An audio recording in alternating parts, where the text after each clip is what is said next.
2024 was a rough year for most people, including myself. And one of the biggest things I want to go over today is just three hard lessons I learned in 2024. The first lesson I want to talk about is how nothing is guaranteed. Now, I got laid off from my contract earlier this year, and that was pretty shocking because I was expected to go all the way through 2024, but it didn't happen. So the contract got canceled. I found myself without a job, and no matter how confident you are in your full-time job, in your contract, in sort of any sort of arrangement of work, you got to understand that nothing is guaranteed. And this is where a good lesson of like saving money and always like networking and talking to people, no matter what your job situation is always a good idea because you never know what's going to happen. I know it sounds boring that someone who's been in the industry a long time just keeps on saying like make sure that you have your savings saved up, but it's a true lesson that you really should take into consideration. The second hard lesson I wanted to talk about is that even though I've been doing this for about 15 years, is whenever you're in a sort of job or position or a contract and you're freelancing, you want to make sure that you know who the decision makers are. Who's the person that's going to say that you're doing a good job, that has the keys to the castle about whether or not you are still going to work there or not, and have a relationship with that person. Just because the person next to you that you're working beside you is giving you advice of how to succeed at the job does not mean that they are correct.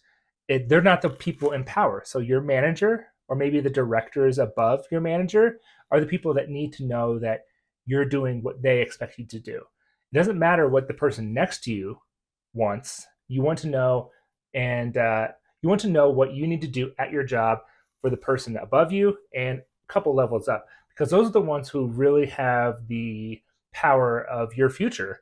So if you're not satisfying what they expect from you, then there's a good chance that when times get tough and layoffs happen, then you could be the one that's going to be laid off because you're not doing what they expect you to do. So this last lesson I want to talk about is actually kind of a good and bad lesson. And it's always, so when I say client, I also mean just kind of like whoever you're working for. If you have a full-time job, like who the business partner is and who your manager is, think of that as your client. And so this lesson is always put the client's best interest ahead of any short-term goal that you have. So earlier in this year, at the beginning of the year, I had a very solid contract with someone that was going to go all through 2024, but the work was divided between me and one other person. And for 2024, they said that I would stay. They said, we just need you to stay. You're going to handle maintaining all of these apps all by yourself, but we just want you to stay and you can have this many hours a week. The problem with that is that I did not think it was in the best interest of the client that they would have only one person, because I still need to go on vacation. I have kids. I need to run around. There's days that I won't be available.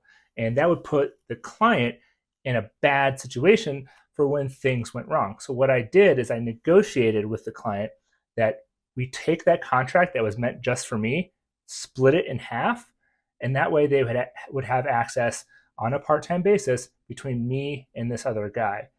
Now, that turned out to be a very good decision because we were able to provide a much better service for the client.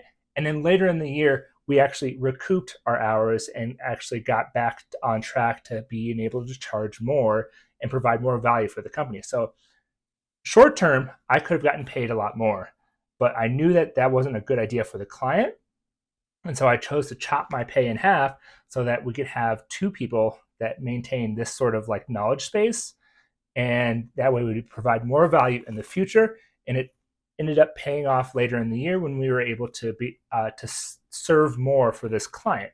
So always think of what your client and what they actually need, and they will want and need for the future. That is where your headspace should be versus any kind of short-term gain. That's how you create deep and good relationships for any sort of your clients or anyone in your career, really. So I feel like 2025 is looking to be a better year than the past couple of years where we've had record level layoffs. I mean, just in 2024, we had about 150,000 layoffs, 152,000 layoffs in 2024. I feel like 2025 is going to be more of an upswing as far as jobs go, but who knows? Nothing is guaranteed, like I just said. So if you're curious about how I'm going to be growing in my career and in this YouTube channel in the year 2025. Go ahead and subscribe and let me know down below what kind of content that you're really curious about. And also, just leave a comment anyways, just say hi, and I respond to every single comment I get a notification for. So let's just strike up a conversation. Let's have a good year in 2025.